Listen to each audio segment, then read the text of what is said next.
Hello, welcome to the Wargamer. I'm your host, Rob. As you can see, I'm joined by the Twitch chat here, and we're looking at the Blades of Khorne Battletome for 2023. We'll be looking at all of the rules, and we'll also be looking at the War Scrolls, as they've been all put out today for us to look at. We'll be talking about how the army works, and how you can build some army lists in this review.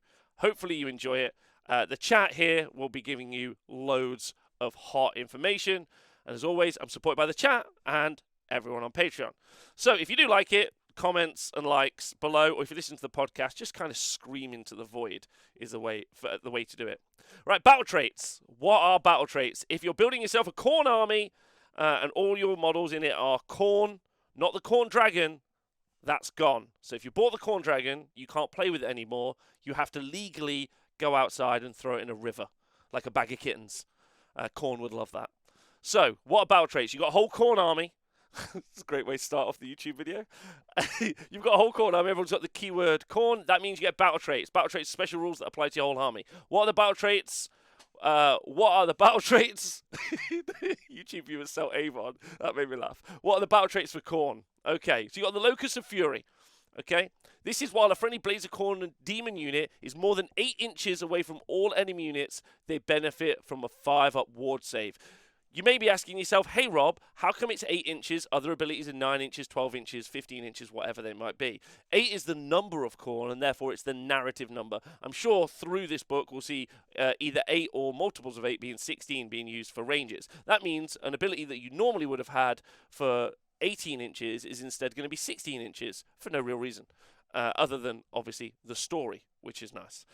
So a 5-up ward, this is good because it's going to stop you potentially taking as much damage at range via shooting and missiles, which is decent. That's legitimately decent. Like, that's really good because this is going to be a combat army. There are very few shooting units inside this book. The whole book and the whole army will be a combat army. So that's how it's going to be designed from the ground up. It will be linearly a combat army as well, as in these rules make it more of a combat army. Its subfaction rules make it more of a combat army, and then its war scrolls will indeed make it more of a combat army. That's how it works.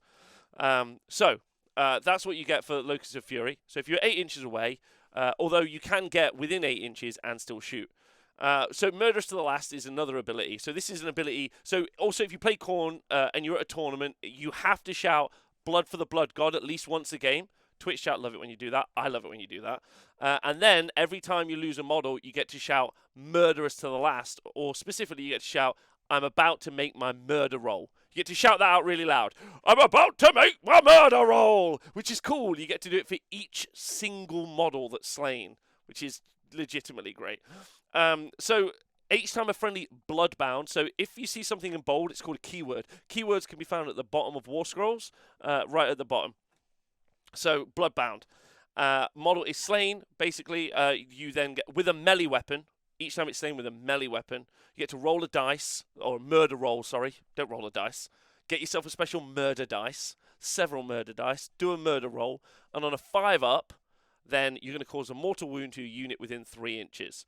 If it's a bloodbound hero, you get to roll 3 dice. So it's kind of like the Stormcast ability to do mortal wounds. That's what you do. You do mortal wounds to a unit within 3 inches.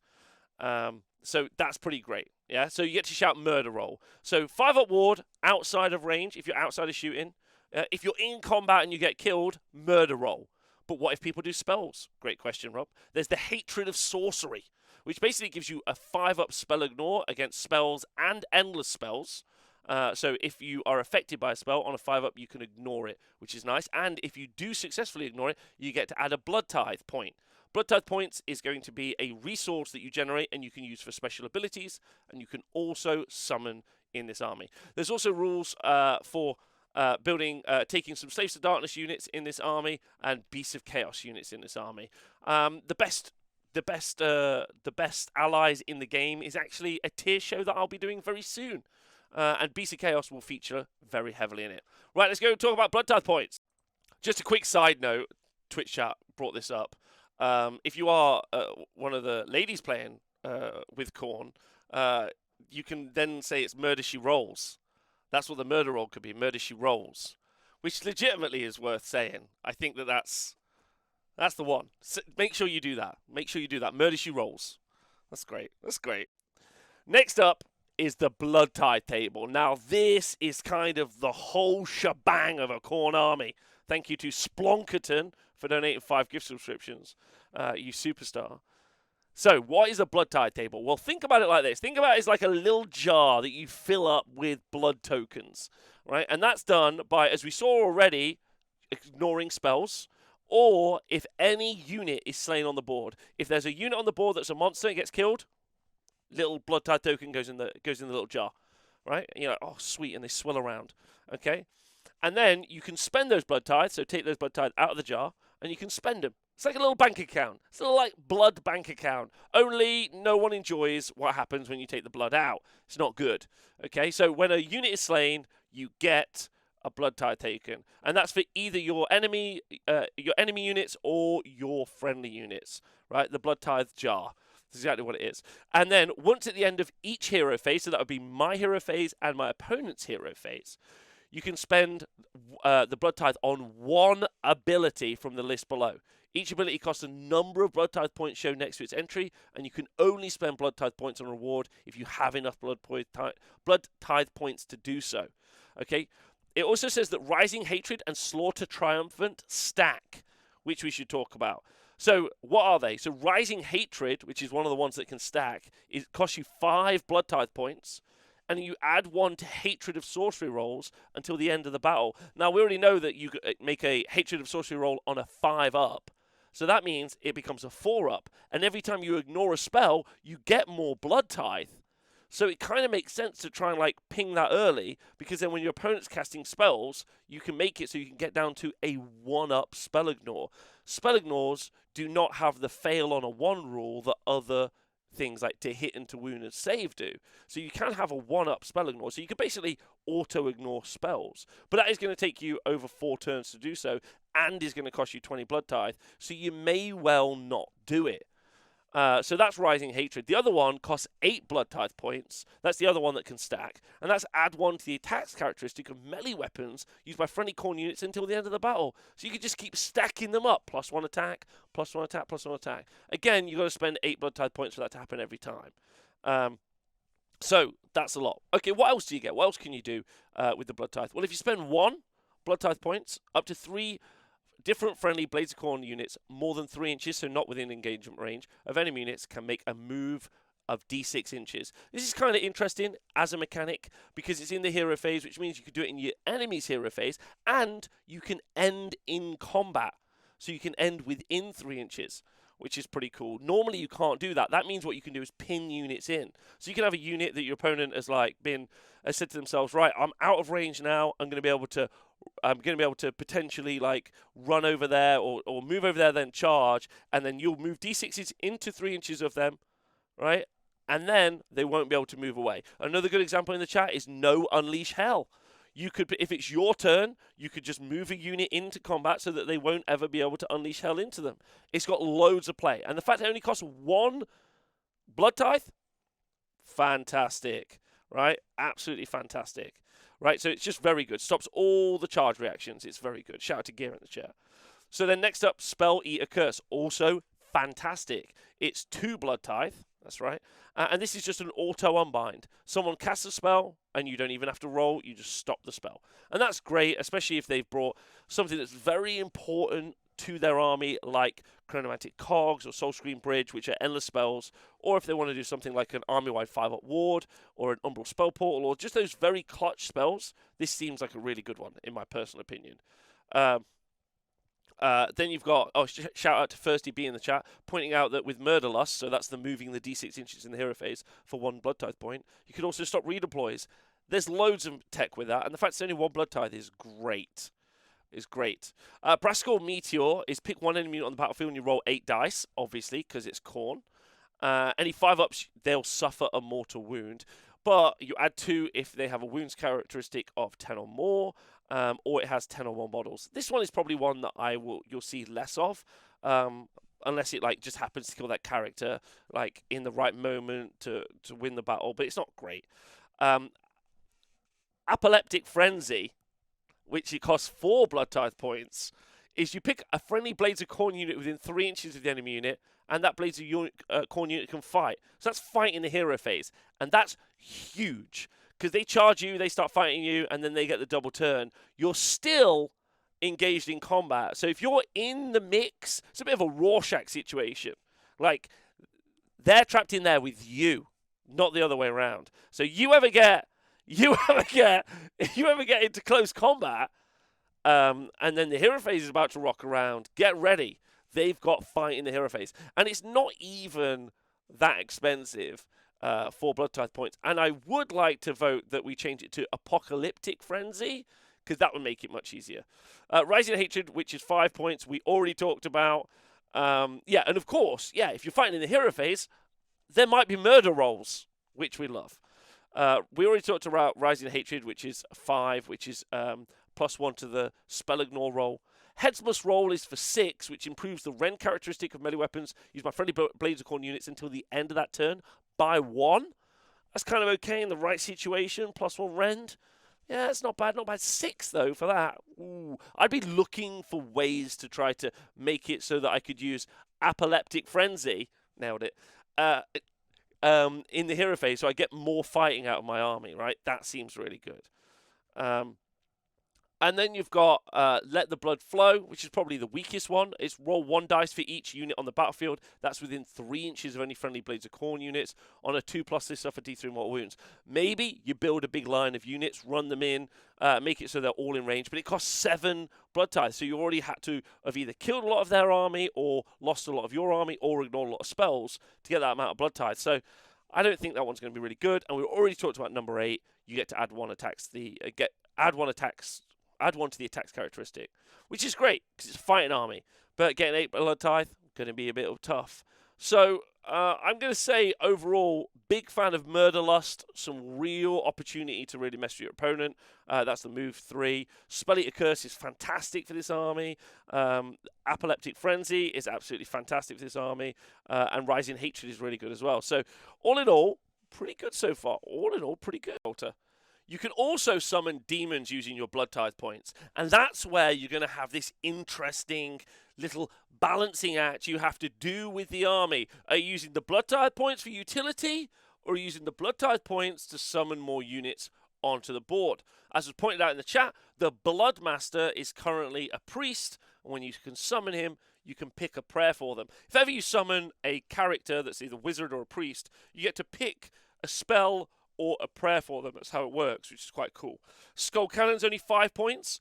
The chat telling me that the Bloodletters have got a lot better.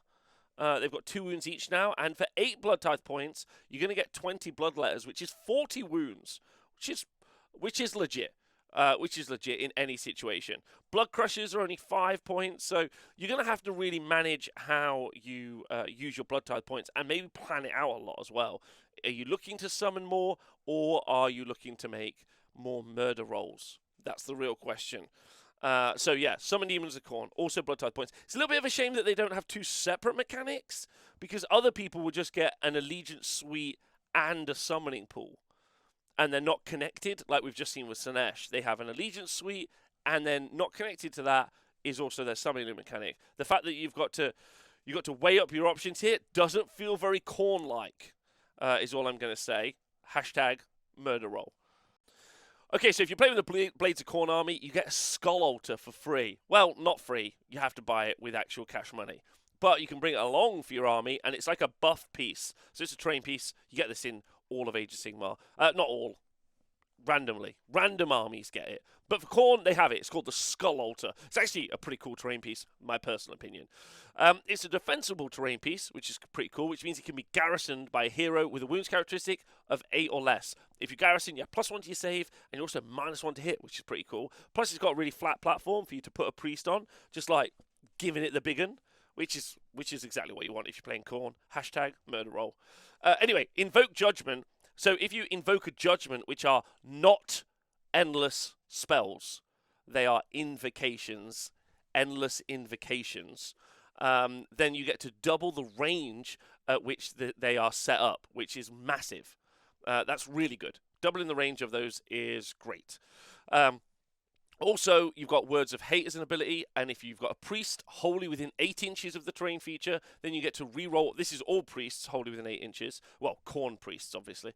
You get to re-roll their chanting rolls, which is great, which means your prayers are more reliable. Again, prayers, not spells. So they're more reliable. And then finally, it's got a special rule called Witchbane. If an enemy wizard miscasts a spell, which means it casts a spell like on 2d6 and it rolls 2 1s, you miscast, then instead of suffering d3 mortal wounds, you'll suffer d6 mortal wounds. So Skull Altar makes priests better because they get to reroll and it doubles the range of invocations. You can garrison a guy and miscasts are going to be even worse. Well, it's not bad. It's not bad for a terrain feature. Not bad at all. Hashtag murder roll. Right. So we looked at the altar, and we haven't looked at all the units yet, and a load of other stuff, but let's just talk about endless invocations. So they're slightly different to endless spells, but they're effectively the same. And the reason we're going to talk about them is because the altar allows you to double the range of setup on these, which is pretty great. So we thought we would talk about it. Shout out to Power Pilgrim in the chat for subscribing for the first time. Nice. So there are 3 endless spells. The Hexgorger Skulls are like an anti-magic endless invocation. The Bleeding Icon is like a Horrorghast, so it effectively affects bravery and stops people being able to run away. Well, makes people run away more, in fact. It's the opposite. And then the Wrathax is just a pure damage spell. So we'll just talk about these in detail now. But just so you know, the Bleeding Icon, which is the bravery debuff invocation, is only 40 points. The Hexgorger Skulls, which is the anti-magic prayer, is 50 points. And then the Wrathax, which is the damage-dealing one, is 70 points. All of these endless invocations only move in your hero phase, and that's another way in which they differentiate from endless spells. They only move in your hero phase, so that means that it's going to be a little bit more difficult to manage exactly where they are on the board, especially if your opponent gets something like a double off. So they're going to be in places you weren't really expecting them, and the range of all of these is unfortunately probably an 8, which is quite limited range. For example, the Bleeding Icon, if you compare it to a Horrorghast, only affects units within 8 inches, whereas a Horrorghast is 12, and you can move a Horrorghast in each hero phase. But the bonus of having an invocation is the fact that it's much more difficult for your opponent to get rid of them. In the case of endless spells, they can just get dispelled by an enemy wizard. Okay. Easy. Right, so what do they do in detail? All right, Hexgorger Skulls, you set them up within 8, and they move 8 in your hero phase. So set up 8, move 8, so that's 16 inches. Of course, if you cast them with a wizard who's in your Skull Altar, it's going to be set up within 16 and move 8, so 24 inches. And that's actually true for all 3 invocations, so we don't have to mention that again. Set up within 8, move 8, unless you cast it with the guy inside the altar, and you can only ever do that with one of these invocations. Right, okay. The other thing that Hexgorger Skull does is it makes wizards within 8 inches -2 to cast, which the chat are quite excited about. It affects a lot of wizards, meaning that they can't cast spells on themselves. Like a Mystic Shield is pretty clutch to a lot of armies for armor stacking. I think yes. It's quite cheap as well. It's only 50 points. Also, if an enemy wizard within 8 inches casts a spell on an 8, then they suffer d6 mortal wounds, and any other wizards within 8 inches suffer d6 mortal wounds. But we generally don't tend to see wizard castles much anymore. It's quite an interesting one. But -2 to cast is probably the reason that you're taking it. So I think that works really well into some armies, but we're now seeing a lot of anti-magic tech in the game. You're seeing Beast of Chaos with a Cygor. That's pretty cool for doing for stopping wizards. So Hexgorger Skulls, interesting. I'd like to know if you guys would take it, so in the comments below. Then you've got the Bleeding Icon. So I've told you about the range. 8 inches, move 8, unless you do it from the altar. And this affects units within 8 inches. It doesn't affect Khorne units, which is cool. It doesn't affect Khorne units. And what it does, it doesn't allow you to use Inspiring Presence on units within 8 inches. Again, it won't affect your army. It'll only affect your opponent's army. So no Inspiring Presence. That's really, really good for low bravery armies. We've been talking about this a while. I've been a huge fan of Horrorghast for a very long time. This is a bit like a Horrorghast. And then if anyone runs, if any unit fails a battle shot test, then you roll a dice. And on 1 to 5, D3 more models run away. This can be really, really useful into units with low bravery, like Rotgut Troggoths. That's really good. However, on a 6, you add D6 to the number that run away, but then the icon will disappear off the board. So anti bravery checks. It's quite good. It's quite good. Like, very, very good. You do want units to like absolutely be wiped out with Khorne because that'll get you blood tithe points. So yeah, that's quite an interesting one. And then finally, you've got the Wrathax. You've got the Wrathax, and this just does straight up damage. Anything it moves across, and its move is 8 inches. You roll a dice, and on a 2-up, they take D3 mortal wounds, and that's multiple units, which is quite unique for an endless spell. But because this is an invocation, you won't get to do it in each hero phase, so I guess it's kind of twice as effective in its own hero phase when it gets to do so. 8 inches isn't particularly fast, though. And then you get to pick a unit within 3 inches and then roll a dice. On a 2 to 5, they suffer D3 mortal wounds, and then D6 mortal wounds if you roll a 6, and then it vanishes off the board. It's 70 points for this one. This one is one of those ones where it's a lot of damage, which I quite like.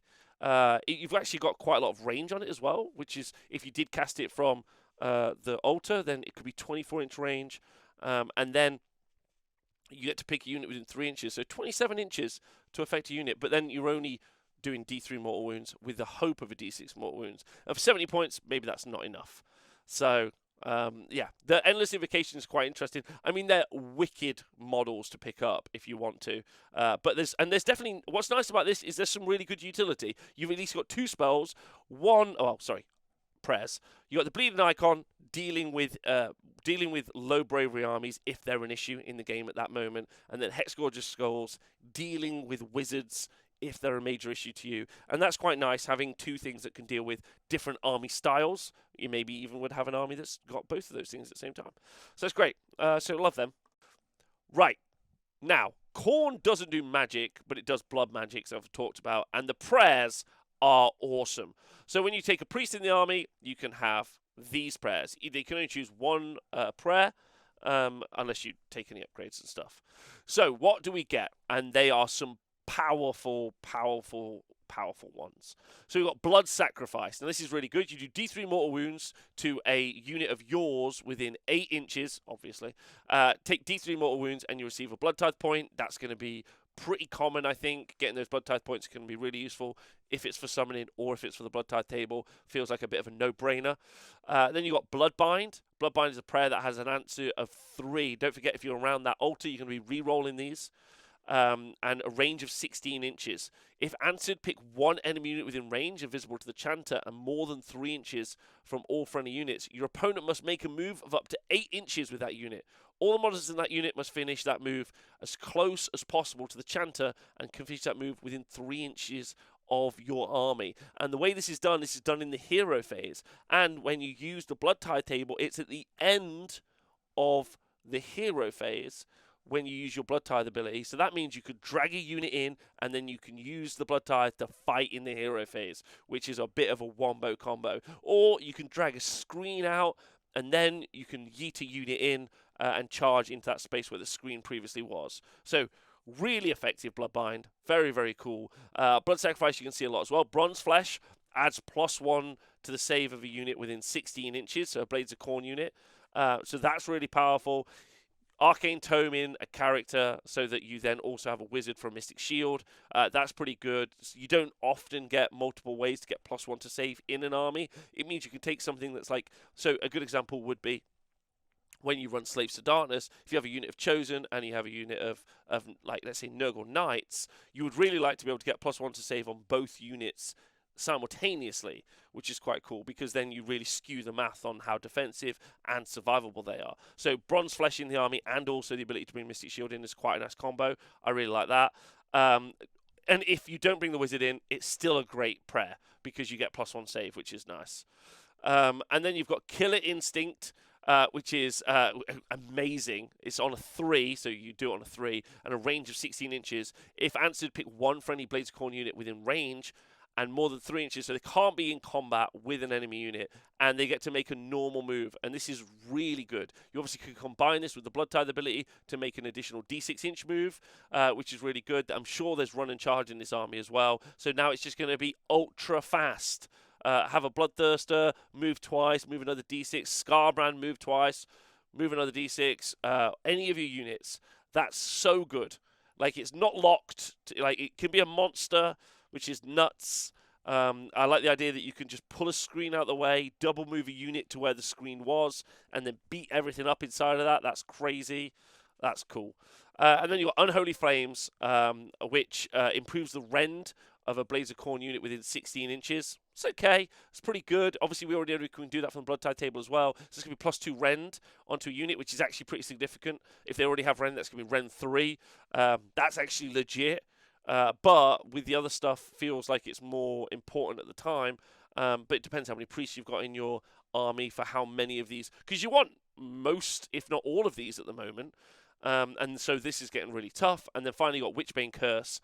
And that is it's got an answer value of 4. And you subtract 1, and it's board wide, which is crazy. You subtract 1 from the casting rolls made for a wizard, and then till the start of your next hero phase, each time they attempt to cast a spell and they do not successfully cast it, they suffer D3 in mortal wounds. That's going to combine really nicely with the Hex Gorgeous Skulls for that. -2 and then -1 from this, so -3 to cast, which is huge effect on the enemy. And then they're going to take D3 mortal wounds. Ally in a Cygor, D3 +1 mortal wounds. You're off to the races, as they say. My problem is, how do I get all of these prayers in my army? I'm going to be running a lot of priests, it feels like. Feels like I'm going to get a lot of priests, or I need a lot of priests, because these are so useful. So I'm going to want to do that.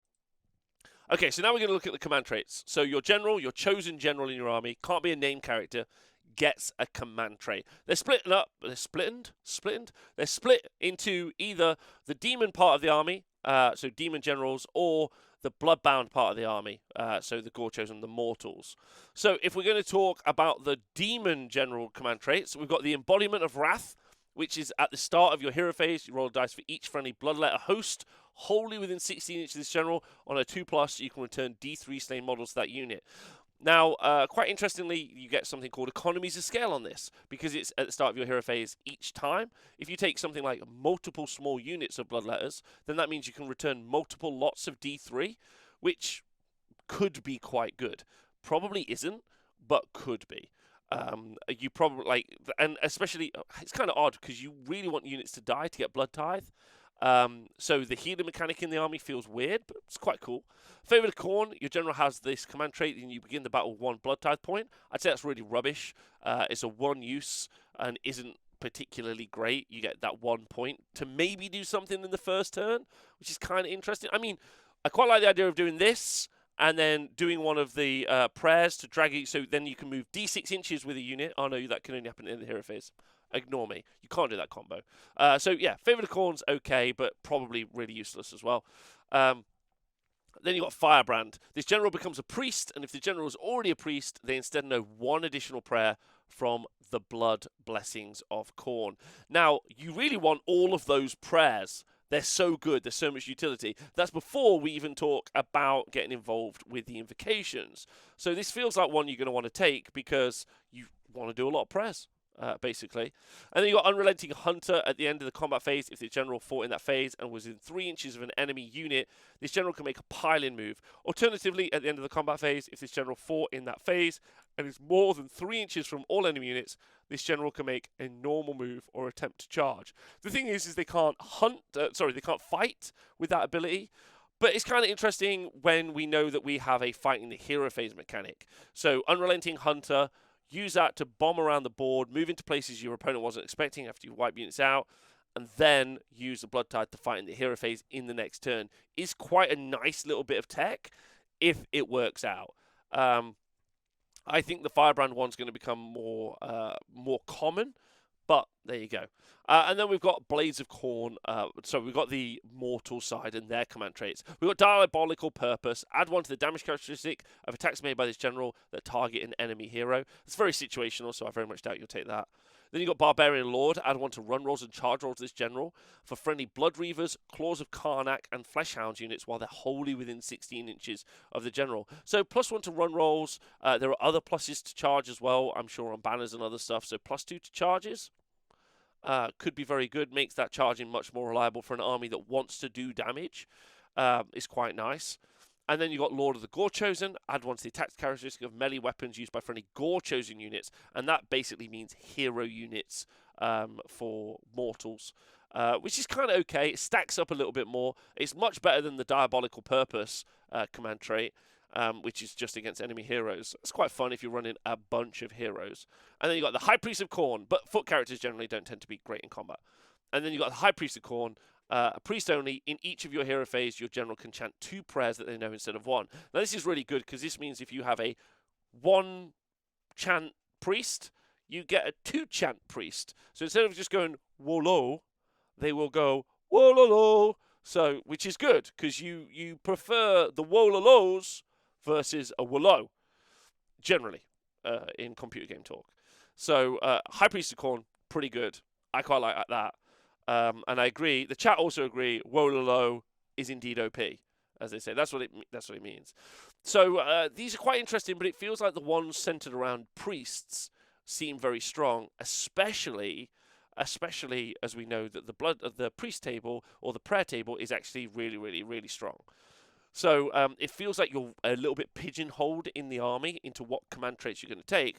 But I really like Unrelenting Hunter as a potential way of using those Blood Tithe to fight in the hero phase. Seems quite fun. So let's go and look at the artifacts. Next up are the artifacts or the adornments that you can take for your different Khorne heroes. And fighting for the Arcane Tome in first slot, these ones are the ones you can take on your demons. So we've got the Mark of the Blood Reaper. The bearer has a ward of 4+ against mortal wounds. If it was a ward of 4+, amazing. Against mortal wounds, I'm out. And then you've got Argrath, the King of Blades. I like this one a lot. Ward rolls cannot be made for enemy units while they're within 3 inches of the bearer. So take a little demon hero or a Boomthirster or whatever, yeet it in, get it right inside, 3 inches away, loads of units, no ward saves for you. That's actually really legit. That's actually very legit. I really like it. Halo of Blood, the strike first effect applies to the bearer. Also, obviously, really great in a combat army. And then Skullshard Mantle, add 2 to the Hatred of Sorcery rolls made for the bearer. So they would have a 3-up spell ignore, and every time they ignored a spell, they would get a Blood Tithe point. I kind of like that, but I don't think there's any way to gimmick it to get extra Blood Tithe points, because your opponent would just not cast spells at that one particular model. So, unfortunately, I think that one doesn't really work. But I really like no ward saves. I really like strike first. And then you've got the murderous artifacts. So these are for the mortals. You've got the blood rune at the end of the combat phase. If any wounds were caused by an attack made by the bearer were allocated to a hero or monster and not negated, you receive a Blood Tithe point. That is going to require an FAQ because it doesn't say you have to have done that damage in the combat phase, just by the time the end of the combat phase occurs. But it does say it has to be with an attack. So make sure you do it with an attack and not with something like a prayer. That one's quite good because you get a Blood Tithe point, but probably not good all in all.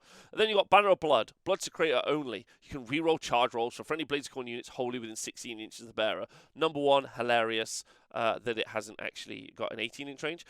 But the fact you get to reroll charges is great for a combat-orientated army. That's how your army plays. It's what it wants to do. Reroll charges is very, very effective.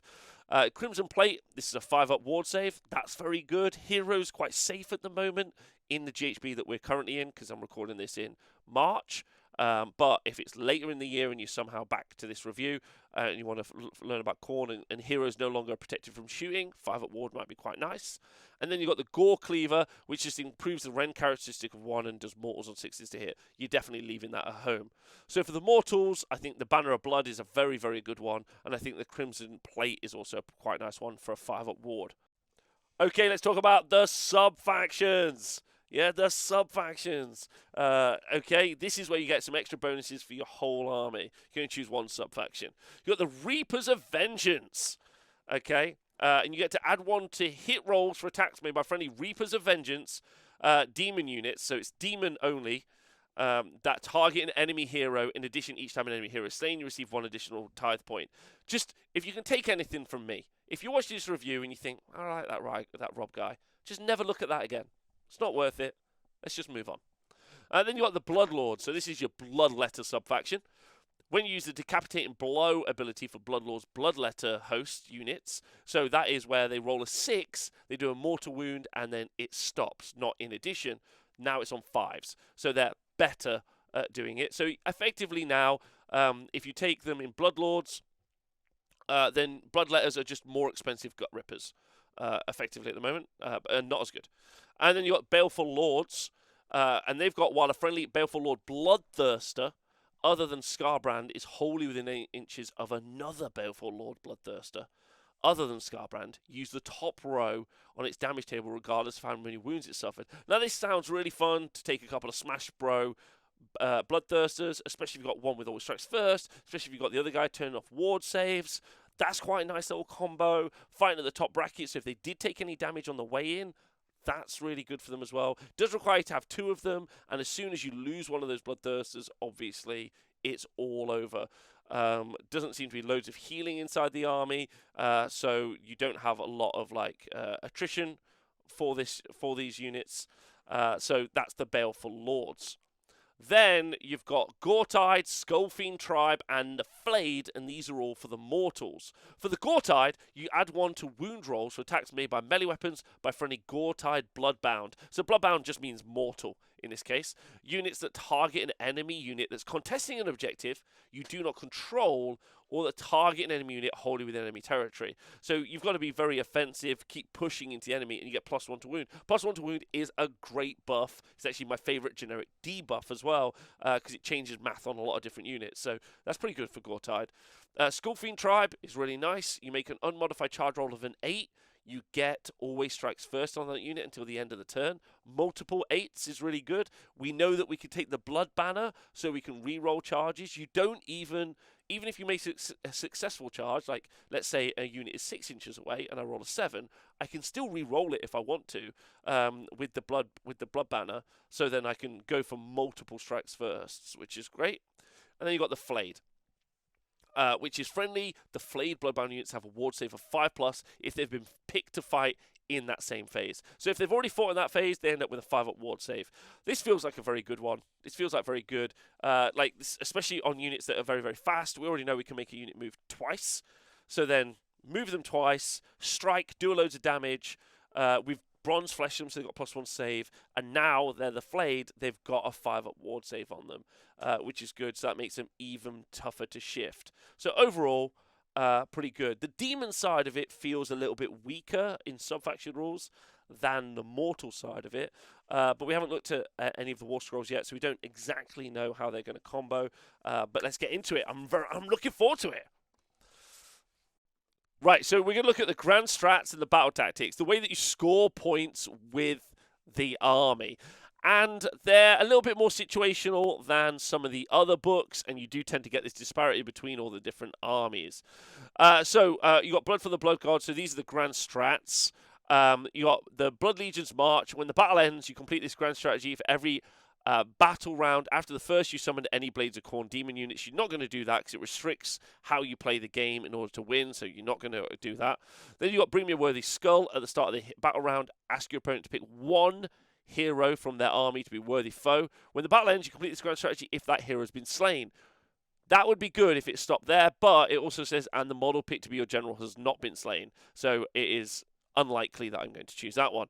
Then you got Reap the Blood Tithe. When the battle ends, you complete this grand strategy if every battle round after the first, you spent Blood Tithe points to use a Blood Tithe reward, and you did not use the same Blood Tithe reward more than once. Again, it really restricts how you play. You can only choose, ones you haven't used, so you're probably not going to choose that, because your Blood Tithe is your mechanic for winning the game. So pinning yourself on how you do that won't be what you do. And then you got Disciples of Carnage. When the battle ends, you complete this grand strategy if you complete at least 4 battle tactics, and every battle tactic you completed was for the Skull Throne. So that's the battle tactics from the book. Battle tactics from the book are a little bit more situational than from some other books, but it feels like an okay grand strat that you're going to pick. You're definitely not going to pick the other three, in my opinion. So, for the Skull Throne, what battle tactics are these? You got Blood for the Altar if you kill an enemy unit within 8 inches of the Skull Altar. So that's the first one. That feels good, but your opponent could deny it by not be within nearing the Skull Altar. Like, again, that's what I mean by situational. It's if they're near it. You got Slay the Sorcerer. You pick a wizard hero on the battlefield and then you slay it. Now, there's normally lots of wizard heroes running around, so not terrible, but sometimes there are armies that don't necessarily have a wizard, or you may have killed the wizard on another turn before you chose this battle tactic. So that's a bad one.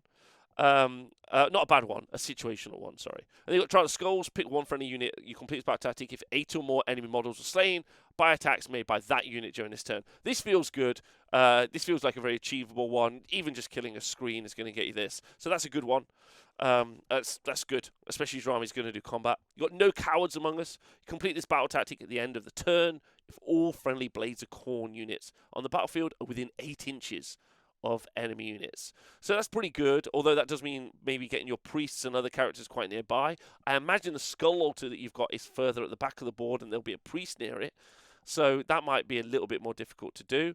Yeah, there's no murder roll tactic, hashtag murder roll, and that's actually disappointing. There's not a single murder roll tactic or a murder roll. Do 100 murder rolls as a grand strat. I'm in. You've got Leave None Standing, which is a battle tactic that if you start in combat, you complete this battle tactic if the unit that you chose that started in combat is no longer in combat at the end of that turn. And then the battlefield runs red. You complete this battle tactic if 4 or more units were destroyed during this turn. So that feels like a good one, because you're either going to kill a lot of their stuff, or you could even sacrifice some of your stuff to die to achieve that battle tactic. They're okay. There are a lot of, like, let's just kill, which is fine. But they're very specific in where they want to kill. So, like, this is going to be interesting. I'm not sure you're going to definitely pick Disciples of Carnage for this. This is an army that's going to be very aggressive. It's going to have a lot of forward momentum. So you're probably going to take the generic battle tactics, grand strategy, take what's theirs, in my opinion. We're into the War Scrolls, and let me tell you, it's about to get spicy. It's about to get spicy. Scarbrand and the Bloodthirsters. We're starting with the Demons first, and Scarbrand is an interesting unit. He has inherent weaknesses. He is relatively slow, although actually not that slow in this version of the Khorne book. We'll talk about that in a minute. But is quite susceptible to being taken off the board quite quickly. Doesn't have an innate ward save, so does rely on that 5-up ward save coming from being outside of 8 inches from the enemy. He's obviously got the spell ignore as well, so it feels like he might have that ranged defense that he may need to survive and make it across the board. 16 wounds on a 4-up save and moves 8 inches. But of course, we've got the move twice. In fact, we've got move twice and move another d6 for Scarbrand, potentially. And then there's also, on his War Scroll, he's got the ability to charge 3d6 from outside of 18 inches. So I would say fast. I would say ultimately fast. He's very good. However, from the previous version of Scarbrand, he is not as scary as he once was. He's probably scary enough for his 380-point price tag. That's that he can do 15 damage in close combat with one of his axes called Slaughter, and up to 16 mortal wounds with his other one called Carnage. So, like, a pretty fighty monster. He can also fight in the hero phase, and just keep him fighting in the hero phases probably also feels very good as well. So he can keep going. Problem is he's, I would describe him as a glass-ish cannon. I wouldn't quite put him up there as a brawler, because while 16 wounds on a 4-up save is decent, I think there's a lot of other units that can take him out. But he's very fast now. Faster than he used to be, but it doesn't have fly, so might struggle to get over screens. And there's probably nothing worse or sadder than watching Scarbrand just beating up a screen of, let's say, skinks. So, yeah, he's quite an interesting piece. He also has a mortal wound shooting attack at 8 inches. He's a pretty cheap monster at 380 points, and he does a lot of damage. And some armies don't have that piece that does a lot of damage. There's some armies that would absolutely love to have a Scarbrand in their toolbox to do the work. So I think ultimately pretty good. Lost a lot of damage from the previous version of what we saw Scarbrand be. Yeah, I'm very interested to see what you think. Please leave comments below if you watch this on YouTube. What you think of Scarbrand? Chat have had their thoughts about Scarbrand, which I think is interesting. Yeah, quite good, quite good. Right, we're going to be looking at the Bloodthirsters, and there are 3 flavors of Bloodthirsters. We've got the Wrath of Khorne Bloodthirster, which is 330 points. Like the Unfettered Fury Bloodthirster is 338 points. And the Incensed Rage, 330 points. Somehow, Games Workshop were able to make all 3 Bloodthirsters of exactly equal value of 330 points, which is great. Okay, so what do? They're all 16 wounds with a 4-up armor save, and most of them move 12 inches, but one of them, but they all move 12 inches. Sorry, but this one, its movement does degrade. They all degrade. All the movement degrades. They all degrade. So they move 12 inches, and then it degrades. 16 wounds, 4-up armor save. I would say that's not a great profile for a combat monster. You would want a 3-up armor save base, so that's a bit of a shame. But they are cheap, which is great. Cheap is good, but also cheap is bad because you don't end up with something very effective. Okay, so they're okay shooting attack coming from the Bloodthirster with the Wrath of Khorne, but the important part is they've got a Mighty Axe of Khorne, which is 8 attacks, which is a lot of attacks, right? That hit on a 2, wound on a 2 until it gets wounded, and then is Rend 2. Now, don't forget, you can get like +2 Rend in this army, so then you can end up at Rend 4, which is absolutely fantastic. And then it's damage D3, which is a little bit disappointing, because like an Admiral from Carrion Overlords has got a more powerful axe. It is called the Mighty Axe of Khorne, and to quote my friend Pershaw, "Nice axe, mate. Where did you get it? The shit axe shop?" Great, insightful. Okay, so it's got an okay damage profile. That's how we'll describe it. It's an okay, but for 330 points, you're going to want some more utility. And he does have some okay utility. He especially combos really well with other Bloodthirsters, thanks to the Commander of Tyrants ability, which is in the combat phase. When you pick this unit to fight for the first time in that phase, you can pick one friendly Bloodthirster of Incense and Rage, or a Bloodthirster of Unfettered Fury, and you can fight at the same time. Which is pretty good, or like simultaneously. And that's quite fun. Because then you can just combo up some Bloodthirsters. So maybe you wouldn't take 3 Bloodthirsters, maybe take 2 and just use these together. Yes, you could, of course, give him the Fight First artifact, give the other guy the Ignore Wards artifact, and you can be doing loads of D3 damage, like up to 8 D3 damage, which is pretty scary for like skinks and stuff. So he's got the Hellfire Breath, which we talked about, which could do up to 10 attacks, depending on how many models are in the unit, which is fine. It hits on a 2, wounds on a 3, rend 1, damage 1. So it's actually really great for clearing screens, like legitimately really great for clearing screens. And then once per turn, this unit can issue a command without a command point being spent. Now this army is actually, so far, not using a lot of command points, so that's quite good, because you can use it for some of those other abilities. So that's the Bloodthirster. Let me know who your favourite Bloodthirster is so far. So this guy wombo combos with other Bloodthirsters. Now the next Bloodthirster is a little bit famous. The Boomthirster, baby. The Boomthirster. So, you got, again, 60 wounds, 4-up save, moves 12 inches, it degrades. Bravery 10, not Bravery 8, that's weird.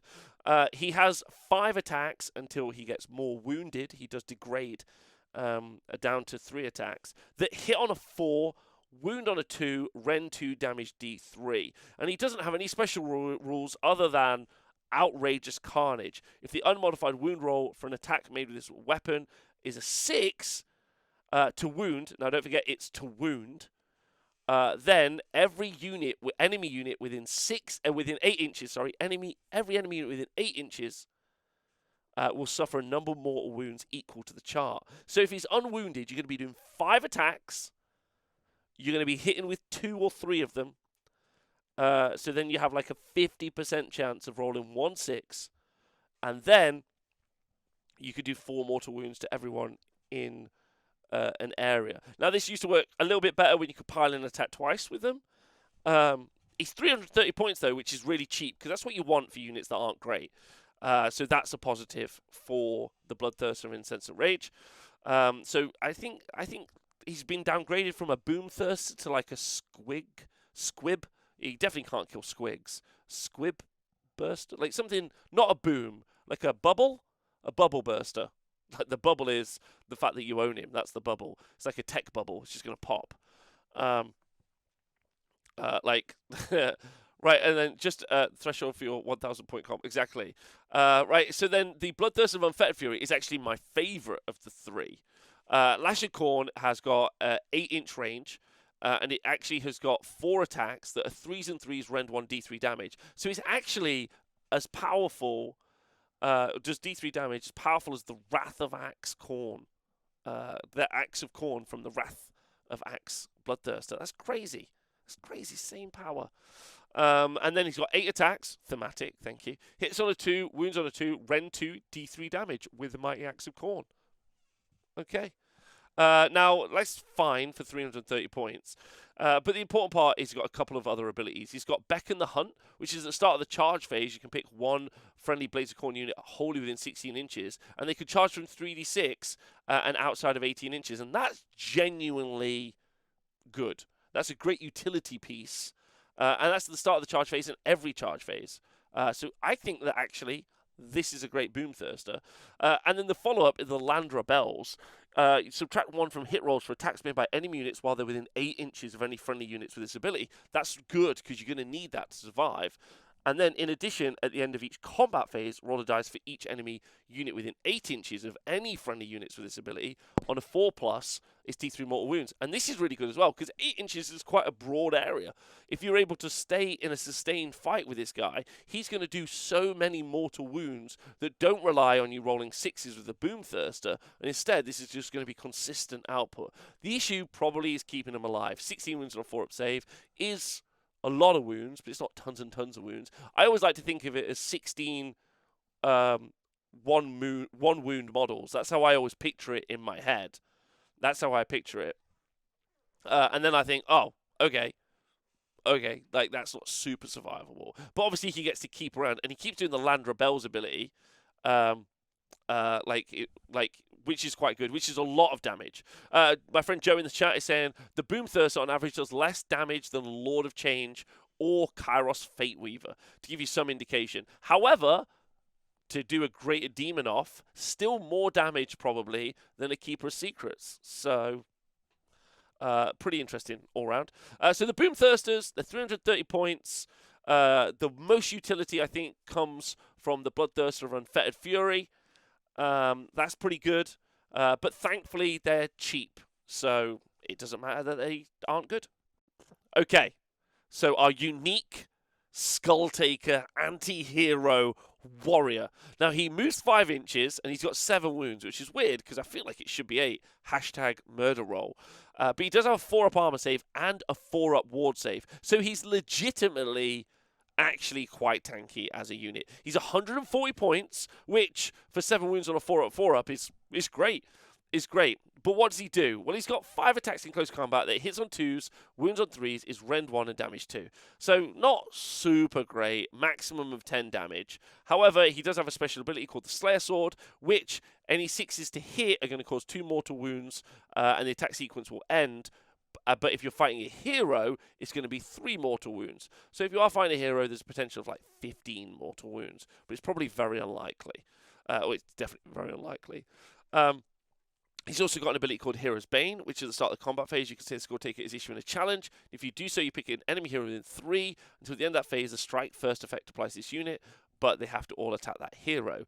And then you've got Skulls for the Skull Throne. If this unit is including a Blade of Khorne army, each time he kills an enemy hero, you gain a Blood Tithe. So I think he's movement 5. He doesn't deep strike. He doesn't teleport. He doesn't go anywhere around the board. He doesn't have he doesn't move super fast. So, ultimately, he's probably not that great at taking skulls. But he's quite survivable. He's going to run across the board quite survivably. He's got 4-up ward save is what I mean, and 7 wounds. So, he's pretty chunky. So he could be, an incredibly fun piece to build, a narrative army around. Just say to yourself, I'm going to take Skulltaker. I'm going to see how many skulls I can actually take. And that feels like a very legitimate way to play the game. So like, I don't hate that idea, and legitimately might be a reason and way to play him. So yeah, Skull Taker. Interesting. Next up is Karnak. Karnak, the hunter dog. I think that's what he is. He's basically like a predator dog. He's a demon as well. So he's 140 points, 7 wounds with a 4-up armor save, moves 8 inches. He's almost got the same attack profile as a Bloodthirster. 6 attacks, 4s, 3s, rend 1, D3 damage. So 6 attacks at D3 damage versus a Bloodthirster, which is 8 attacks at D3 damage. You get to add 2 to the charge rolls for this unit, so that makes him a lot more effective at getting into combat, which is quite useful. Can unbind a wizard, unbind a spell like a wizard, and if he does successfully unbind a spell, causes D3 mortal wounds to an enemy wizard. We already know that there are other ways to proc D3 mortal wounds on enemy wizards, so this is quite nice to potentially double up on that and really cause some issues for opponents who are using magic-heavy armies. He's then got Call of the Hunt, and if his unit is included in a Blades of Khorne army, friendly summoned Fleshound units can be set up within 9 inches of him,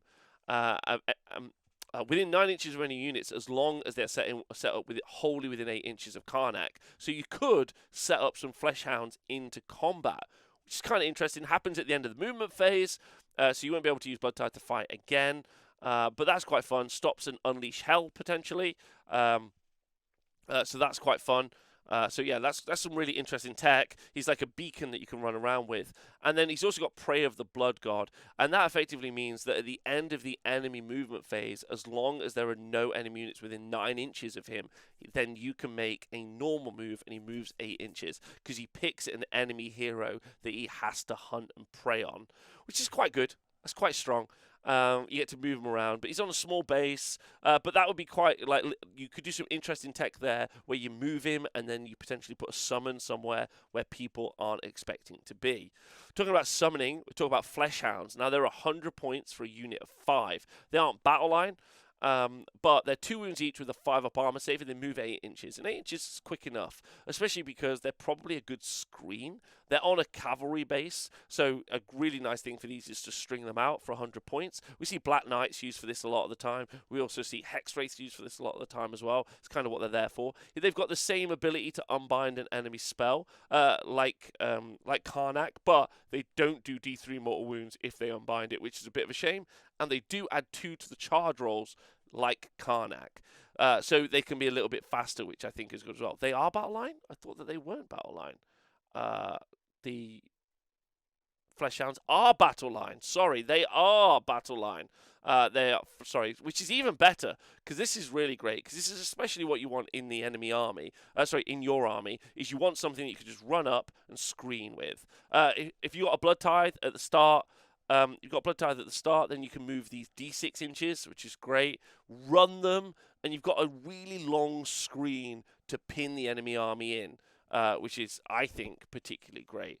I really like that. As it comes to combat, they're not wicked. They've only got 1 inch range, so if you end up taking a unit of 10, then they won't be able to attack over the top of the other, like the front row, unless you take them in the Galician Veterans Battalion. They've got 4 attacks each, 3s, 4s, no rend, damage 1. So you're going to get 21 attacks out of this unit that are hit on 3s, win on 4s. And I'm going to say that that's okay, but not great. They're definitely not a super strong unit, but they're only 100 points. So the utility is going to be able to block the board, control the board, and it's nice that you've got a unit in the army that can do that. Karnak's a really fun piece. Not sure he's going to make it into lists, but because he doesn't have any utility outside of what he does. But if you are trying to build to beat enemy wizards, then Karnak might make it in the list. Okay, the first kind of hero we're going to look at that coincides really nicely with Bloodletters is the Bloodmaster, the Herald of Khorne. 110 points, and importantly, has got the keyword Priest. 6 wounds on a 4-up armor save and moves 5 inches. Now, he's got a couple of abilities that are really clutch in this situation. The first one is Gazpacho Soup. No, he's got Decapitating Blow. Which is any 6s to hit are going to cause 2 mortal wounds, and the attack sequence ends on his 4 attacks. So he's not really a very good combat character. However, as a priest, he's got a really good prayer, which targets a unit within 16 inches, an enemy unit, and you get +1 to wound against it for friendly Khorne demon units. And we're going to talk about Bloodletters in just a moment. But +1 to wound against an enemy unit is great. But it's only for the demons, so it feels like you're integrating in with a more demon-heavy force. Maybe in the sub-faction where you're returning Bloodletters, D3 per turn, as we talked about earlier. Now, his other ability, the Blood Must Flow, is in the combat phase he gets to fight simultaneously with a unit of Bloodletters. And if you make him have the Always Strike First artifact, then you have Always Strikes First on this guy and also the Bloodletters, which means they get to skip the sequencing, which is really nice. And they get to go before the enemy, which is quite good. Might also be able to work really well in a Gleason like the Gleason Command Battalion, which is quite fun. So he's 110 points, 6 wounds with a 4-up save, so survivable enough, not super survivable, but he's got a great prayer, +1 to wound for your demons. So when we go and look at Bloodletters, you'll see that they're 2 wounds each on a 5-up armor save, and they move 5 inches. Now, of course, if they're outside of 8 inches, they're going to have a 5-up ward save. They also have a 5-up ignore prayer. They have 2 attacks each that are 3s and 3s, rend 1, damage 1. However, that does mean that if you use the prayer that we talked about previously, they can be 3s and 2s. All-out attack, 2s and 2s on 20 attacks, which is really very nice. So this unit is 180 points for 10. Their command loadout, the champion gets +1 attack. The musician gives them +1 to charge, and that's going to be really, really useful, especially if you take them in the sub-faction where they do mortals on 6s to on 5s to hit. Because with Decapitating Blow, they do mortals on 6s to hit and the attack sequence ends. If you take them in the sub-faction where it can be 5s, which is pretty fun. The Standard Bearer keys in really nicely with our ability to take the command trait that returns D3 models to a Bloodletter unit, in that any native rolls of 1 on a Battle Shock are going to return 1 slain Bloodletter. So they've got chunkier with 2 wounds apiece. They've got that not great 5-up armor save. They could potentially do a lot of attacks if you give them the Blood Tithe +1 attack, or if you give them other ways to give them +1 attack like Wrathmongers. So you're going to generate a lot of attacks that potentially going to do mortals on 6s to hit or 5s to hit if you've charged. My worry is that they're slow, but of course you can use Blood Tithe to fix that. You could do 3d6 charges from the Bloodthirst that we looked at already, which I think is interesting. I think they're also Bravery 10, which is actually very, very important to talk about. It means they're very unlikely to run away from Battle Shock. So it means that you could do MSU and maybe their armor save isn't going to be as valuable. Ultimately, Bloodletters are going to be a very interesting choice because they're squishy with their armor save, but and they're like an okay fighting unit. It's whether or not they're going to be really powerful. Some people in the chat think that they're very, very good, which I think is interesting, and some people think that they're medium. I'd love to know what you think. Right now, I'm not super impressed by them, mainly because if I'm going to make something double move, it probably won't be something that feels like a Gut Ripper. But I always love the idea of Gut Rippers on the table, and I always like the idea of pinging so many mortal wounds. So if I can return that many models, like D3 every single turn, yeah, maybe. Not sure at the minute. Okay, next up, we've got the Cavalry for the Demons. We've got the Skullmaster, who's 130 points. So he's a Herald mounted on top of a Blood Crusher, but he is not a Priest, which really means he doesn't generate some utility for the army. However, if you do make him the General, that does mean that Blood Crushers are battle line. He's 7 wounds with a 3-up save and moves 8 inches. He's, I would describe, okay in a fight. Doesn't have a particularly wonderful melee profile in my opinion. However, he does mortal wound impact hits when he charges with the Slaughterous Charge ability, and does have an ability called, he's 130 points for the Skullmaster, 130 points. He does have a once per battle at the start of the charge phase, all Blood Crushers within 16 inches, wholly within 16 inches, get to re-roll their charge rolls, which is okay. So let's talk about the Blood Crushers, which obviously he brings that utility to. So they come in a unit of 3, and they are 180 points for a unit of 3, which for 180 points you end up with 15 wounds on a 3-up armor save, which is really good. They move 8 inches, and they're Bravery 10, Again, they do not have a particularly wonderful melee profile. You're going to be getting 6 attacks from the riders, well 7 because you're going to have the champ, and then you're going to be getting 9 attacks from the beasts. So they're much less of a damage dealer and much more of a pinning unit. So they're a damage check unit. But unfortunately, when we get to it, the mighty Skull Crushers, they are only 200 points for the same profile, apart from they have 5 wounds and a 2-up armor save. So they're kind of better in every way. The Blood Crushers, though, if you do have lots of Blood Crushers, don't worry. They have a standard bearer that if you roll a 1, you get to return a blood on a battle shock test. You get to return 1 Blood Crusher, which is kind of okay. And they also do mortal wound impact hits with Murderous Charge. I think, unfortunately, having looked at the Skull Crushers War Scroll, they're just not as good in slot. And they don't really have any buffs that you can apply to them other than putting them in a subfaction where they can, you can have mortal wounds on 5s. I guess maybe if you decided to take a lot of Blood Crushers, like a unit of 9, you could give them a 3d6 charge, which you could re-roll, which is kind of funny. That's a lot of mortal wounds, 2 mortal wounds per Blood Crusher, potentially, which is kind of fun. But I think overall, what they do in the army is already done better by another unit that has more synergy in the army. But if you are all in, powerhouse, all in on them Bloodletters, Blood Crushers and everything, then you're going to want to get yourself a Blood Throne. Because he's 160 points for a Blood Throne, 10 wounds on a 4-up save. Now, I would normally describe that as quite squishy, and it is. Definitely got the ability to just be lifted in a single go. However, he has got an ability called the Gore Feast, which is each time an enemy model is slain by an attack made by this unit, you can heal 1 wound allocated to this unit. And I kind of love that. So that means he's kind of a wound tank, going straight up to 10 wounds potentially, which is pretty great. Which is, yeah, very, very good. He could be your general, and he could have the command trait, which does do the return D3 models back for 6 to Bloodletter units within range, and that's going to tie in really nicely with his Blood Call ability, which is Blood Call is a prayer that has an answer value of 3 and a range of 16 inches. You can either pick a Bloodletter host unit or a Blood Crusher unit, and if you choose the Bloodletters, you can return D6, right? But if you choose the Blood Crushers, you can return a single model.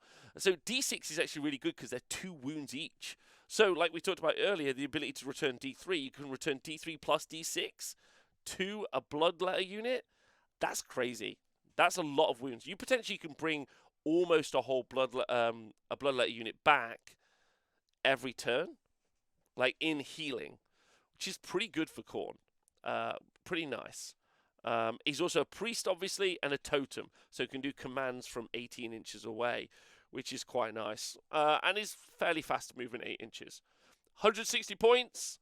Are you going to go in all in on the demons? That's a great question. I feel like if you are, you're taking the Blood Throne, because he's very, very effective. Next up, some of the only ranged output in the Khorne book in the Skull Cannon. 140 points, 8 wounds with a 4-up save, so not super survivable, to be honest. Same as like a chaff unit. Bravery 10. Now, it has got a shooting attack, which is 18-inch range. With 8-inch move, that's 26-inch range. So, like, that isn't terrible. And it's almost as good as a Thirster at its damage profile. 4 attacks, 3 threes, Ren 2, damage D3. And legitimately, Khorne needs this. It needs a unit that can shoot at some range and attempt to deal with something. Put some wounds on Morathi as an example, without wasting a big valuable combat block. So overall, I'm a bit conflicted on this. It also has a special ability called Grind Their Bones, Seize Their Skulls, which in the combat phase, once it charges in, if it kills a model, it immediately gets to shoot. Now, it's got an unreliable combat profile, unfortunately, with 4 attacks from the Hellblades, which are 3s and 3s, Ren 1, damage 1. Of course, if it's in the Subfaction, then it will do mortals on 6s and 5s. So then you definitely will kill a model, maybe, and then you get to immediately shoot. That will take it up to 8 attacks, 3s, 3s, Ren 2, and D3 in a turn, which I quite like, and it's going to shoot in the enemy combat phase as well, if you kill a unit. My major problem with it is that I don't know if it survives to keep shooting. Shooting units normally are kept out of combat, specifically because they're a little bit fragile, like the Skull Cannon is. But maybe there'll be bigger threats. Maybe they'll be dealing with Bloodletter blocks or Skullcrusher blocks or even a mighty Bloodthirster. So this is quite interesting.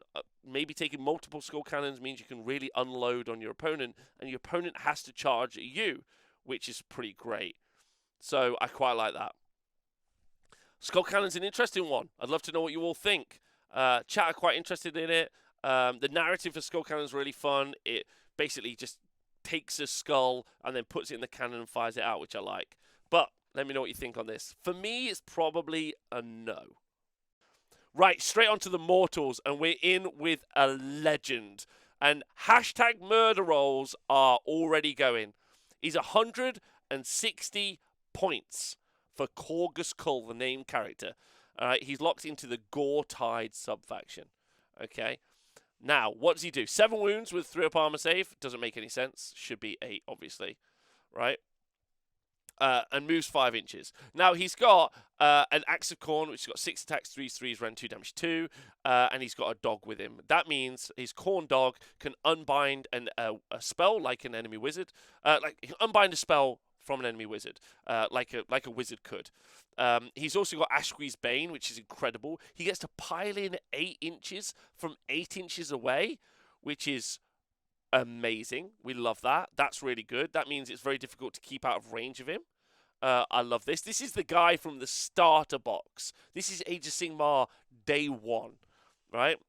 Now, he's got a reality splitting axe, which he's always had, which is really fun, and I love this. Each time this unit fights, wounds caused by the Blood Dark Claws must be allocated first. But basically, at the end of any phase, if any wounds caused by this unit's Axe of Khorne in that phase were allocated to an enemy model, and that enemy model has not been slain, on a 5+, that enemy model is slain. So an auto-slay ability on a 5+, which is incredible. Love that, because he's so cheap. He's so cheap. So his ability to do that is great. But if you take Lord of the Gore-Tides, so you play a Gore-Tide subfaction, this is where it gets really spicy. If this unit is included in Gore-Tide army once per battle at the start of the combat phase, can be any combat phase. You can say that Kull will unleash the Wrath of Gore-Tide, and if you do so until the end of that phase, each time a friendly Gore-Tide Bloodbound model is slain, you can make 1 additional murder roll. Murder! Now, don't forget that murder roll is if any of them are slain in melee. Okay? So shooting is going to just rip them up. But take a bunch of Blood Reavers, yeet them forward, let them get murdered in melee, and just keep rolling murder rolls all day. Don't forget, a murder roll is a 5-up. If it's slain in each model, so 30 you'd roll, normally you'd roll 30 dice if they all got slain in melee. You get a blood tithe, but this, you would roll 60 dice. Any 5-ups are a mortal wound. That's 20 mortal wounds. That's amazing. That's amazing, and a blood tithe point, which is great. I love Korgus Kull. I think Korgus Kull, in conjunction with trying to manipulate the murder rolls, sounds very, very fun. And if not, or you could use Blood Warriors who do roll 2, yes, and then you can turn it into 3. But I think you get better economies of scale with more bodies, so you want cheaper bodies. So that's why I would go maybe for Blood Reavers. But, you choose what you want to do. Pretty fun. Korgus Kull, definitely wicked. Definitely would take him. Next up, we got the Realm Gore Ritualist, who's only 100 points for a priest. You're probably going to be looking for the cheapest priest you can find for all the great priest abilities. 5 wounds, a 5-up save, not very survivable, but 100 points is mega, mega cheap. It's got 1 attack in close combat, but it is Rend 2, which is brilliant, and does more damage than a Bloodthirster's Axe. It does D6 damage. Right, so what abilities do they have? So you've got a Prayer, which is cast on a 4 and is 16 inches, and you reduce the number of attacks on an enemy unit down to a minimum of 1, which is good and makes your army way more survivable, which I love. Then you got Desecrating Blood Runes. I'm not sure I really like this, but the chat seem to be super keen on it, so let's go for it. What this does is you pick an objective or you pick a terrain feature, and every unit within 8 inches of that gets +1 to hit. It's pretty good, ultimately, and it's also for the rest of the battle. So the idea is you put it on a central objective, and then everyone within 8 inches of that objective is constantly getting +1 to hit. I guess that's quite good. Saves you CP. You've got a lot of combat units. Getting +1 to hit on all of those combat units feels very strong. I can definitely see why it's so useful. And ultimately, it's a priest for 100 points. So, pretty good. Right, okay. So, the Lord of Khorne on Skull Crusher. So if you make him the general, then immediately you unlock those incredibly powerful Skull Crushers as battle line, and we'll talk about those in a bit. But yeah, very, very good. He has a base 2-up armor save, which is phenomenal for a hero. Has 8 wounds and moves 8 inches. Very, very good. In combat, he's okay. He's 6 attacks that are damage 2, 3s and 3s, but he's only rend 1. That's really going to let him down. And then his Brazen Hooves on the Skull Crusher is pretty pitiful. 1 attack more than a horse, but it's 3s and 3s and damage 1. He has got a 5-up ward save against mortal wounds caused by spells or endless spells, which is wicked. Legitimately very, very good. And after this unit makes a charge move, pick an enemy within 3 inches on a 2+, they suffer 3 mortal wounds, which is also very, very nice. I quite like that. It's really good. 170 points for a very survivable hero.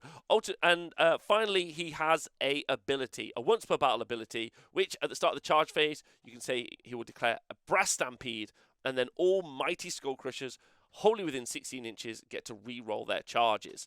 So that's very good, especially if you're taking a lot of Skull Crushers, or if you just want to guarantee that they're going to re-roll the charges. But you can re-roll charges for a command point anyway, so it doesn't really feel like there's any reason to take him other than maybe as a platform for unlocking those Skull Crushers as battle line, because that does mean that you can take them from a unit of 6 up to a unit of 9, because you can only reinforce battle line units twice. So that means you could have a very big, tanky, pinning block of Skull Crushers. So other than that, maybe there's some artifacts to take on him, but he doesn't come as a priest, which feels like where you want to put a lot of a power in the army. But you maybe do want to make him a general. So I'm not sure what artifact you may want to take on him. Maybe a cheeky priest, maybe a cheeky wizard. Just saying it. Master of Magic, Arcane Tome, Lord of Khorne, so he can cast Mystic Shield on a unit of Mighty Skull Crushers. Might be a vibe. Next up, Scarbrand. He's a special character and a dear place in my heart. I've played with him several times. I think he's a fantastic piece in the game. 6 wounds with a 4-up armor save and only moves 5 inches. However, and this is where it gets really exciting, he's got a 3-inch weapon profile that hits on a 2, wounds on a 3, and is rend 1, damage 1. But he gets to make a number of attacks equal to the number of models within 3 inches, or a minimum of 5 attacks if he's like fighting a monster or something. This is really good because he can just generate a huge amount of attacks, which can be hitting on 2s, wound on 3s, rend 1, damage 1, which is pretty fun. However, he's 6 wounds and 4-up saves, kind of survivable, but probably going to die if he's fighting that many models. But he's got this really cool ability called the Slaughterborn. At the end of the movement phase, if this unit has been destroyed, roll 2d6. On an 8, you can set it up anywhere on the battlefield. Some important points to note is at the end of each movement phase, you can keep bringing back multiple scars. You can't have multiple on the board at the same time, but he can die, come back again, die, come back again, and he come back a lot. And every time he dies, obviously he's going to generate a blood tithe point, which is really, really effective. You have to deploy him outside of 9 inches from the enemy, but he's kind of one of those pieces you don't want to kill because he just ends up in this weird position, which you don't want. All right? So I love that, and I think that that's really great. So love Scarbrand. And then you've got Murderous Paragon. If this unit is including a Blaze of Khorne army, you can make 1 additional murder roll each time a model from a friendly Wrathmonger's unit within 8 inches of it is slain. This is kind of cool. Wrathmongers aren't really going to be super good for like really spiking #murder rolls because they're multi-wound models, but it's still a nice little bit. And he's 100 points. 100 points. Very cheap. Probably going to make it into most lists, I'm going to say, just because of his utility to be anti-horde, generate blood tithe points, and teleport around the board where you're not expecting. I got to say that this is a great piece. Next up, Valkyria. Bringing a bit of lady representation to the Khorne army. Love that. Love that. Valkyria's got 6 wounds and a 3-up armor save. Moves 12 inches. It's a great melee piece. 5 attacks, 3s, rend 2, damage 2. So ultimately not wildly fighty for 140 points, but it's kind of okay. Can be set up into Deep Strike, though, which is one of the few units in this army that can be, which is great. And then when you do deploy her outside of 9 inches from the enemy, you can pick a unit within 10 inches and then roll a dice. On a 1, nothing happens, but on a 2+, whatever the dice roll is, so let's say it's a 5, they'll take 5 mortal wounds, which is quite a nice little additional piece. She has a 5-up ward save with a 3-up armor save. So pretty survivable as a melee character as well, which we love to see. And then she's got this cool ability called the Gaze of Khorne, which is add 3 to the bravery characteristic of Bloodbound, basically read mortal units, wholly within 16 inches. However, friendly Bloodbound units cannot retreat while they're in range. So I quite like that. +3 to Bloodbound units, which is good because they don't have a super great bravery characteristic. Makes them almost demons, but they can't retreat. And your army probably doesn't want to retreat anyway. And you could always move Valkyria and then retreat the unit. So that seems fine. So I think for 140 points, I would maybe try and find room for Valkyria, but she isn't a priest. Again, you're going to want to probably get those priests in the army. Valkyria might not make it in there. Next up, the Mighty Lord of Khorne. 130 points, 7 wounds with a 3-up armor save, so quite tanky, really. Okay in a fight with 5 attacks, Rend 2 and damage 2. Can unbind a spell like a wizard, thanks to his Khorne dog. And it's got a command ability, which gives always strikes first to a Gore Chosen unit, not forgetting Gore Chosen units are hero mortal Khorne units. Other than that, that's about it. Moves 5, doesn't have a reality splitting axe. I'm just going to go for fine to okay. Like, nothing really to talk about. Next up, the auto-include 110-point Bloodsecrator. 6 wounds with a 3-up armor save and moves 5 inches. So, survivable enough, which is great. He is a hero, which is great, and also a totem, so can issue commands from 18 inches, which is very important, because if this unit issues a rally command, it happens on a 4+ instead of on a 6, which really means we can hashtag murder roll the hell out of this army. We got 30 Blood Reavers. We have 29 of them murdered by the enemy, which means if we've used Korg's Goal, we've rolled 58 murder rolls, which has taken millions of hours. And then we've rallied half the unit on a 4-up in the next turn. Absolutely perfect. Great opportunity to use the Leadership of the Alpha unique enhancement from this General's Handbook, of course, so you can issue it 3 times. And that's not all that he brings for 110 points. He's also got the Rage of Khorne, which is the banner he can plant in the middle of the board. Well, he can plant wherever he stands, and then you get to add +1 attacks characteristic to any friendly Blades of Khorne units wholly within 16 inches, until the end of that turn, which is great.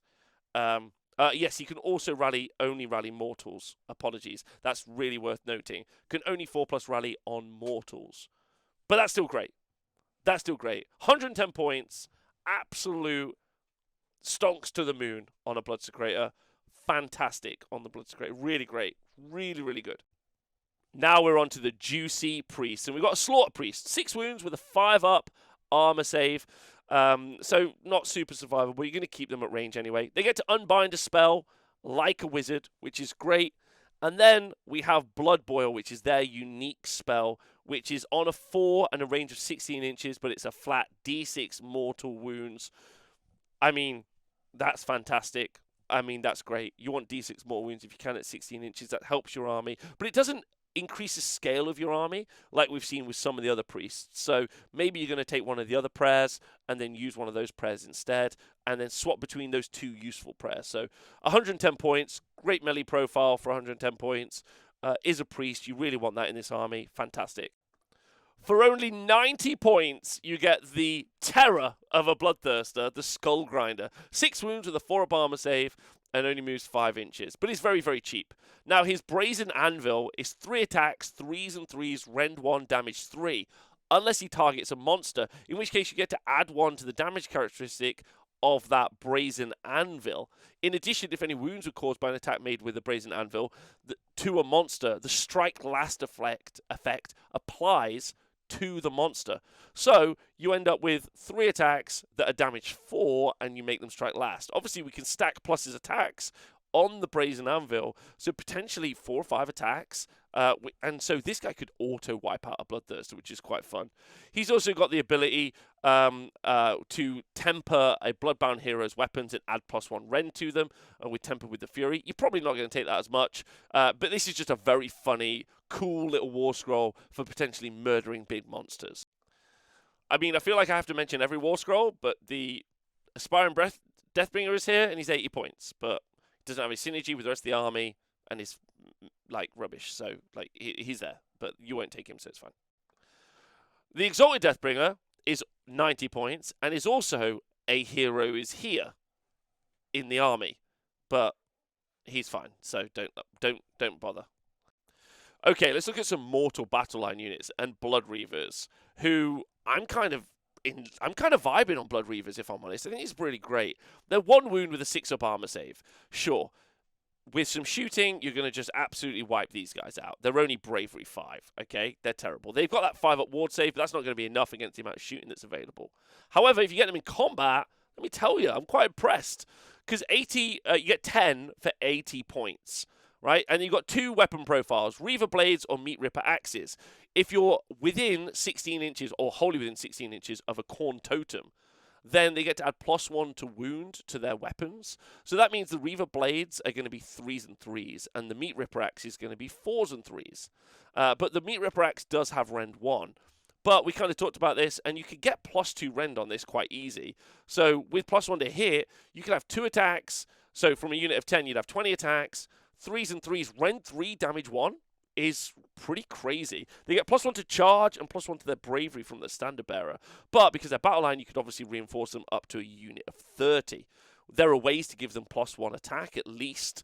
So you could have 90 attacks coming out of these guys, which is just nuts. And as we talked about, they get to roll murder rolls, and they're the cheapest amount of bodies for the maximum amount of murder rolls. So if you think about it, if you wipe out the unit of 30 Blood Reavers, which is 260 points, 240 points, then what you get is you get to roll 30 dice on 5-ups. If you use Korg's Skull, that's going to be 60 dice. Now, are they perfect? No. You can rally them on 4+ as well, which is great. But for an incredibly cheap unit, I think you could really build an army around these in a weird way. They are only on they only are 1 inch. They're only 1 inch range weapons. They are on 25mm bases, but of course you can take them in the battalion so that you can fight in 2 ranks. The Galician veterans, which is great. So I like that. Are they on 32mm base? Oh, okay, they're on 32mm bases. But still, in the battalion, you still... in fact, a 32mm base is even better because you get to screen more, which is pretty hot. I like Blood Reavers. I'm just going to say it right now. Are you going to paint hundreds of Blood Reavers? Probably not. Should you? Maybe. Coming in at 140 points is you have a unit of 5 Wrathmongers. They've got 3 wounds each, so that does mean 15 wounds, but they're only on a 5-up armor save. They've got 4 attacks each, so that's going to be 20 attacks, 3s and 3s, Rend 1, damage 1. Now, the reason you would probably take them is because of their buff aura. Blades of Khorne units wholly within 8 inches get +1 to their attacks characteristic, which is really great. And then they've also got, so then you could use them to like be around buff pieces, like maybe buff around, I don't know, a Bloodthirster if you're taking those, probably not, or any other units. But being in that wholly within 8-inch bubble might be a little bit difficult to organise, but it is ultimately a unit of 5, so they can extend that range quite a bit, which is quite nice. They've also got this Blood Fury ability, so if you attack them, any 1s to hit against them means you're going to suffer a mortal wound back. You're going to try and take a lot of buff pieces in this army. You're going to take a lot of priests. You're going to take a lot of those things to buff. I wonder if the Wrathmongers are going to make it in at 140 points to add those additional buffs on. But maybe. They're a lot like Fanatics that you get for Gloomspike Gits for the same role. And they're also a legitimate melee threat in some ways. Not an incredibly powerful melee threat, but they're a bit of a melee threat. So Wrathmongers are an interesting one. I'm not really sure if they would make it into a list I would write, but maybe because I quite like the idea of running loads of Reavers and you get some good economy of scale with Wrathmongers. So pretty fun. Okay, so Blood Warriors are very interesting. They're 190 points and they're an anvil. They're a tanking unit. You get 2 wounds apiece and 10 models for 190 points, but they have a 3-up base armor save. With the standard berry, add 1 to their bravery, so their bravery 7. And the champion gets +1 attack and can take a special weapon.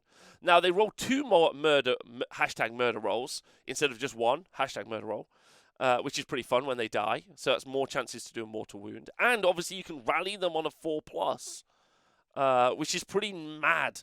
Which is pretty mad when they're so survivable. Bronze Flesh giving them a 2-up armor save. If you take them with the Gore Fist and the Gore Axe, then any 6s to save are going to reflect a mortal wound, which is quite nice to work in conjunction with no respite. I quite like that. That's kind of fun. I quite like the idea of paired Gore Axes, though, because they're very survivable anyway on a 3-up armor save. 3 attacks each, 3s, wound on a 4, which is sad, and then -1. And then they're damage 1. But if you were to stack the amount of attacks on and use the Blood Tithe for Rend, use the Prayer for Rend, bring a Chaos Gargant in for Rend, then you could be on Rend 4 with like 5 attacks each. So just even 10 Blood Warriors at 190 points could be doing 50 attacks at Rend 4, which is really good. They rally on 4-ups. I think that they're legitimately interesting. For holding objectives, for fighting. They're pretty good. But that's a lot of points I've spent on buffing this unit. But for a frontline melee unit, like, they're not bad. They're not bad at all. I quite like what they do. It would be nice to maybe see them do more damage. But I guess the idea is that they die, they do murder rolls, they come back to life out of the blood from the rally, they die, they do more and more murder rolls, and they come back and they do that process again. They're very tough to kill. Very tough to kill for 190 points. It's quite interesting. Oh, yeah, and you've got loads of priests, so you can do Curse. 6s to hit, do a mortal wound. Maybe don't even need to stack all the Rend on them. Just stack the extra attacks and just keep doing Curse. Oh, interesting. Really interesting. The Bloodstoker brings the speed to the Khorne army. The speed, 90 points, 5 wounds, 4-up armor save. Doesn't matter about what it does in combat because you're bringing it because it's a support piece. D3 units get run and charge. You then roll a dice, and if you happen to roll a 1, then you take a mortal wound in addition. But you still absolutely get to beat it up and run. Now we're getting hordes of Blood Warriors and Blood Reavers running and charging. Maybe doing some 3d6 charging. I am really feeling the mortals in this army. Really feeling them. Really cool. Okay, a unit that's going to define some army lists, I think, and a playstyle that we're going to see. What we call an alpha pin army. The Mighty Skull Crushers. A unit of 3, they cost 200 points, and they're 5 wounds apiece on a 2-up base armor save, which means 15 wounds on a 2-up armor save. Take Bronze Flesh and a Mystic Shield, or do all-out defense. Then they're going to be on a 2-up armor save, ignoring Rend 2, which is very good. In combat, they're okay. Not particularly good. They're going to be doing like 4 attacks with the Ensorcelled Axes, 3 attacks with the Brazen Hooves. That's not their job. Their job is to be a tank and to pin the enemy army in. Because they're on large bases, very large bases. And because you can take them as battle line, like we talked about earlier, you're going to be able to have a unit of 9 with a crazy save pinning the enemy in. Which is just absolutely nuts. On the charge, they only move 8 inches. But, as we talked about, we've got run and charge available for this unit. We have charge on 3d6 available for this unit. We have double move available for this unit thanks to Blood Tithe. On the charge, they do mortal wound impact hits as well, which is pretty great with Murderous Charge and just incredible stuff. Incredible stuff. I think this is definitely going to define an alpha pinning list. 9 of these, which is 45 wounds, is only going to cost you 600 points. And that allows you to pin the enemy in while you grab a bunch of objectives, which I quite like. Maybe people will take smaller units for trying to pin units back, but very, very solid. They're Bravery 8 with the banner. Very, very good. And I think they're the talk of the town at the minute. I got to say, though, I'm really feeling Blood Warriors and Blood Reavers at the minute. That's kind of where I'm at. I get what this does. I don't like alpha pin lists because you just send it and sit. You don't really play. But I like the other units. But these have got some power in them. They've got a lot of attacks as well, so you do have Curse available to you. So if you do end up putting a priest near the enemy, you also are just going to be rolling a lot of dice looking to pin those 6s on mortals thanks to the Curse Prayer. Next up, we've got the Skull Reapers. 190 points, again for a unit of 5, with 3 wounds each. So 15 wounds, but these guys got a 4-up armor save, so a little bit better than the Wrathmongers. The Demon Forge weapons are 2-inch reach, which is cool, with 4 attacks each. So it's going to have 20 attacks out of the unit. Hit on 3s, wound on 3s, rend 1, damage 1. Of course, they do 6s on mortals to hit, which is quite nice. And you get to add 1 to hit rolls for attacks made by this unit if the target unit has 5 or more models. So it could be 2s and 3s, which is quite nice. The odd thing about this unit, though, is they're neither as survivable as the other units, nor do they maybe kick out as many attacks. So while the 6s to hit are quite nice, you can just always get good and do a bit of curse, and then use the other units that are better in other ways to produce the same effect. So they weirdly sit as a bridge unit between several other units, and they don't do any of those as well as those other units. So yeah, not a big fan of these personally, and so I wouldn't take them for 190 points. But there's loads and loads of really great stuff in this army, so I wouldn't be too upset that the Skull Reapers aren't great. Okay, so the Warcry Warband, the Claws of Karnak, are 100 points for only 8 models, with only a wound each. So they're nothing to sing about, but they're unconditional battle line, so they're just battle line units. And they have a pre-game move, and in Age of Sigmar, pre-game move units get to cap objectives. So that's kind of an interesting convo, because it makes your opponent, if they're deciding if they go first or second, kind of have to worry about the fact that you've already grabbed an objective with a pre-game move unit. I like the idea that they can push out as well. We talk a lot about board control. What I mean by that is with their pre-game move, they can move up and then they create a zone that your opponent can't deep strike into or potentially move into without your unit being in the way, which is quite nice as well. So, and if they die, they die. They're a blood tithe point. You know, murder roll, baby, murder roll. Skylar Angfrim is a hero monster. Well, it's not a monster, it doesn't act for the monster keyword, sorry, but it's a hero. He's kind of like a predatory, I don't know what he is. He's got 8 wounds and a 5-up save, moves 8 inches, gets to unbind a spell like a wizard, and pile in from 8 inches, which is quite nice. He's got 2 attacks with his tail, which is the same power as the Bloodthirster, D3 damage, and 8 attacks, but are only damage 1 with the brutal fists. Overall, this army really feels like an army of synergy. There are loads of overlapping buffs, especially coming from the priests, that can really make this army level up significantly. Sylar doesn't really fit into that in the hero slot, and so it's not really for me. Okay, on to the Khorne. This is an interesting one. This is my friend Gitley. 8 wounds on a 4-up armor save, 110 points for 1 Khorne. I guess you're comparing it really to a Horrorghast, because he has an ability called Horrific Predators, which enemy units cannot receive Inspiring Presence while they're within 3 inches. It also does damage, though, because his Claws and Fangs attack is 5 attacks, 3s and 3s, rend 1, damage 2. And while that 8 wounds on a 4-up armor save isn't a lot, he does have the Taker of Heads, which is each time an enemy model is slain, and that's every time, you get to heal a wound. So if you kill 5 models, you heal 5 wounds. And that isn't nothing. That's pretty good. He's got the Bloodbound keyword, so all the buffs we talked about previously will work on the Khorne as well, which I think is cool. And if you do kill the Khorne, you'll roll 5 murder rolls. Hashtag murder rolls. Is it great? No. You can get inspiring, you get no inspiring presence from the icon, but I don't think you're going to take the icon because you've got so many other prayers that you're going to try and maybe roll in the army. So the Khorne is quite interesting to put in the army, I think. I quite like it. Like, I legitimately don't hate it. Damage 2, it's quite nice to have that in your army. But, probably you won't see it. But I think it's an interesting tech piece.